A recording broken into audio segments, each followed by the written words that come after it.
Madame, Monsieur, bonjour, ravi de vous retrouver pour cette nouvelle semaine de JT. À la une de ce lundi 12 avril, Covid-19, plan de règlement des impôts pour les TPE et PME. Bientôt, un dispositif d'aide au titre des stocks invendus. Et nous terminerons avec les aides à l'embauche des jeunes et Emploi Franc Plus prolongées.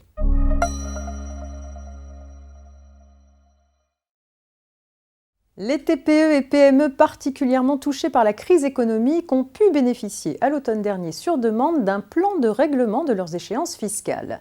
Du fait de la prolongation de la crise sanitaire, ce dispositif de soutien est étendu et aménagé. Ainsi, ces entreprises peuvent demander à bénéficier d'un plan de règlement de leurs impôts directs ou indirects dont le paiement devait intervenir entre le 1er mars et le 31 décembre 2020, le cas échéant avant décision de report au titre de la crise sanitaire.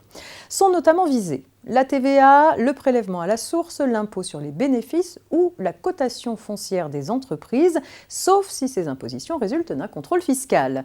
Plusieurs conditions doivent pour cela être remplies. L'entreprise doit notamment avoir débuté son activité au plus tard le 31 décembre 2019, être à jour de ses obligations déclaratives et avoir sollicité un étalement des dettes dues à ses créanciers privés. La durée du plan de règlement est fixée en fonction du coefficient d'endettement fiscal et social de l'entreprise et ne peut pas excéder 36 mois.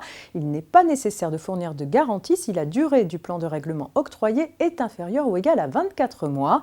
La demande doit être formulée au plus tard le 30 juin 2021 auprès du service des impôts compétent ou via l'espace professionnel sur le site impôts.gouv.fr.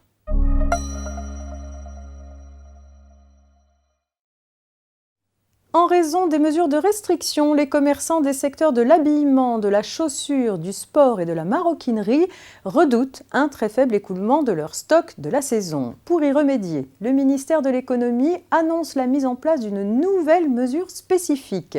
Ces commerçants bénéficieraient d'une aide forfaitaire représentant 80% du montant de l'aide qu'ils avaient pu toucher en novembre 2020 au titre du Fonds de solidarité. Le montant moyen de l'aide versée en novembre dernier étant de 7 600 €, cette aide forfaitaire se porterait à 6 000 € en moyenne par commerce. Elle bénéficierait à 35 000 commerces des secteurs concernés qui ont accumulé des stocks supplémentaires du fait de la crise. À noter que pour les entreprises réalisant plus de 1 million de chiffre d'affaires mensuel, la problématique des stocks serait traitée dans le cadre du dispositif de prise en charge des coûts fixes.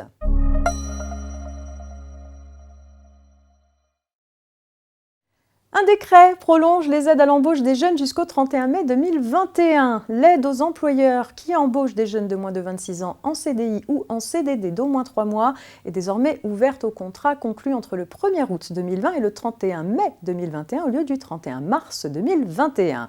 Attention cependant pour les contrats conclus entre le 1er avril et le 31 mai 2021, le champ d'application de l'aide est restreint puisque le plafond de rémunération du jeune passe à 1,6 SMIC au lieu de 2 SMIC.